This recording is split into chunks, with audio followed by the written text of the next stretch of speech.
See that? You've seen these bots all over Telegram, right? They're sending news updates, managing massive group chats, and you've probably thought, I want one of those. But then that little voice of doubt kicks in. You assume you need to be a coding genius, wrangle complex servers, understand APIs, and that it's all just way too complicated for a beginner. Feeling like you're in over your head? You're not alone.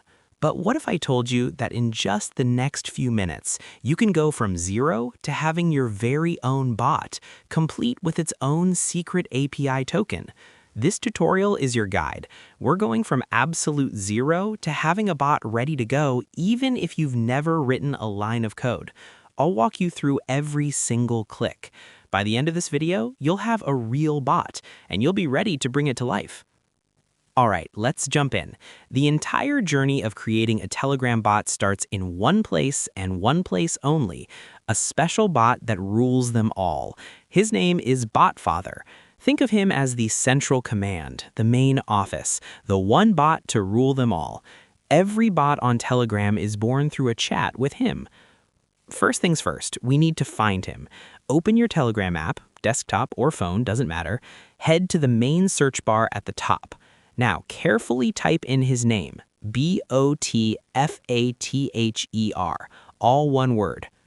You'll probably see a few results pop up, but you're looking for the official one. The real BotFather has a blue check mark right next to his name. That little blue tick is Telegram's stamp of approval, verifying he's the real deal and not some copycat. This is super important. Click on the one with the blue check mark to open the chat. Once you're in, you'll see a Start button at the bottom. Go ahead and click it. BotFather will reply with a whole list of commands. It might look like a lot, but don't worry, we only need one command for now, /newbot. You can either type /newbot into the message box and hit send, or if it's highlighted as a link in his message, you can just click it. Do that now.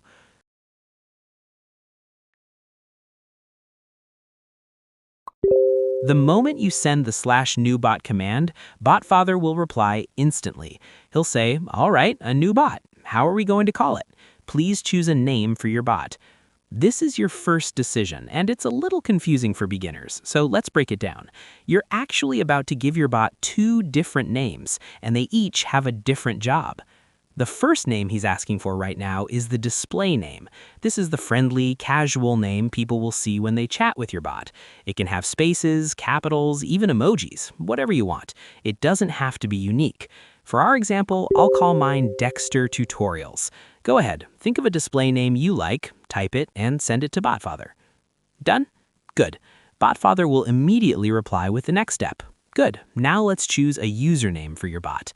This is the second name, and this one has some strict rules. The username is your bot's unique ID across all of Telegram. It's how people can search for it and how other programs will find it.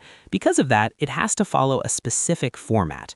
First, it has to be unique. No other bot can have the same username. Second, it can only contain letters, numbers, and underscores, no spaces or dashes. And finally, the most important rule that trips everyone up. It must end with the word bot. It could be my coolbot, my underscore coolbot, or my coolbot123, but that bot at the end is mandatory. So for my bot, I'll try the username Dexter_bot. I'll type that in and send it. Now, if the username is taken, BotFather will tell you, sorry, this username is already taken. Don't get frustrated, this happens all the time. Just try a variation, add a number or an underscore. I'll try Dexter Tutorials _bot.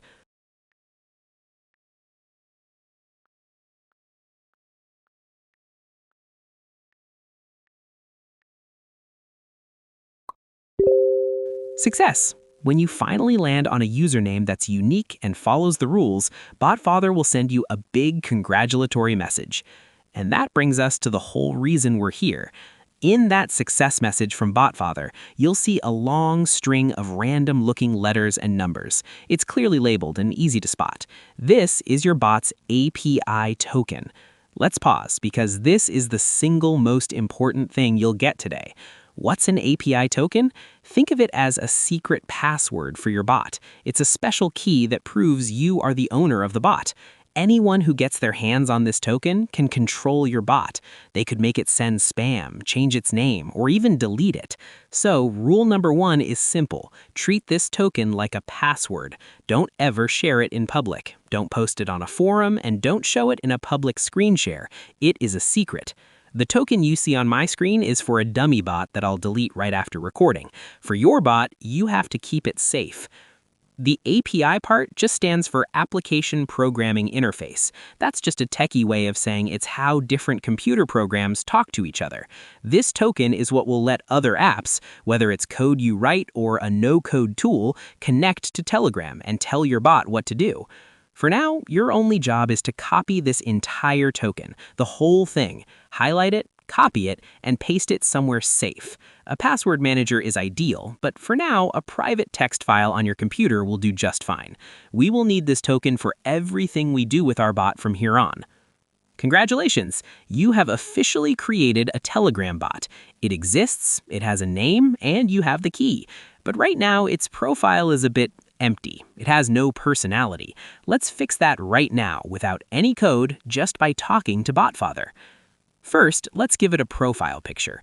In your chat with BotFather, type the command /mybots. He'll show you a list of all the bots you own.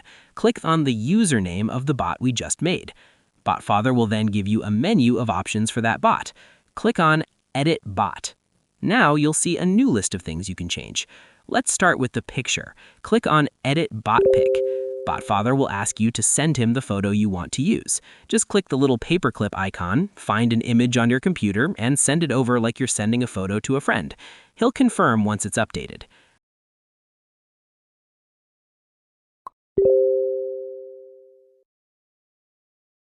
Next up, the description. The description is the text people see right when they open a chat with your bot, under What can this bot do? It's your chance to tell people what it's for. Back in the Edit Bot menu, click on Edit Description. Now just type a short sentence or two explaining its purpose. I'll type, "This bot provides helpful tips for digital creators."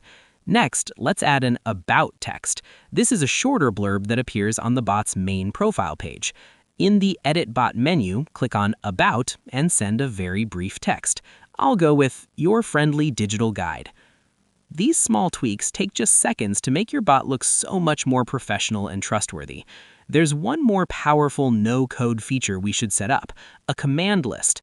When someone uses your bot, they can type a / to see a menu of available commands. This makes your bot way more user-friendly. To set this up, go back to the Edit Bot menu in BotFather and click on Edit Commands. BotFather will ask for the list in a specific format, command, description. You list each command on a new line, but without the /. Even though our bot can't do anything yet, we can still set up the commands we plan for it to have. It's like labeling the buttons on a machine before you plug it in. Let's pretend our bot will eventually have 3 commands, /start, /help, and /tip. We would send this exact message to BotFather. Start, greet the user. Help, explain how to use the bot. And tip, get a random digital creator tip.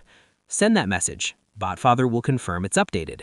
Now, when someone opens a chat with your bot and types a /, these commands will pop up as suggestions. It makes it obvious how to interact with your bot. And that's it. Seriously, look at what you just did. You started with just an idea, and now you have a real registered Telegram bot. It has a unique name, a profile picture, a description, and even a command menu. And most importantly, you have that all-important API token, the key that will bring it to life. You did all of that without a single line of code, just by chatting with the BotFather. You've already cleared the biggest hurdle for any beginner, which is just getting started. So what's next? We have the key, but we haven't actually used it to open any doors yet. Our bot exists, but it doesn't have a brain. In the very next video, I'm going to show you exactly what to do with this token. We're going to use it to make your bot perform its first ever action. I'll show you a simple, free, and still completely code-free way to make your bot send its first message. If you found this helpful, do me a favor and hit that thumbs up button. And make sure you subscribe and turn on notifications so you don't miss part 2. It's coming very soon. Let's do a quick recap. You found the official BotFather, used the /newbot command, gave your bot both a display name and a unique username, and you safely copied your secret API token. You even customized its profile and set up its future command list. Go ahead, open up Telegram and search for your bot's username. You'll find it. You can start a chat with it. When you press start, nothing will happen yet, but that's okay. Today's win is that you made the thing. You've laid the foundation, and now you're ready to build on it. Thanks for watching, and I'll see you in the next video where we bring your bot to life.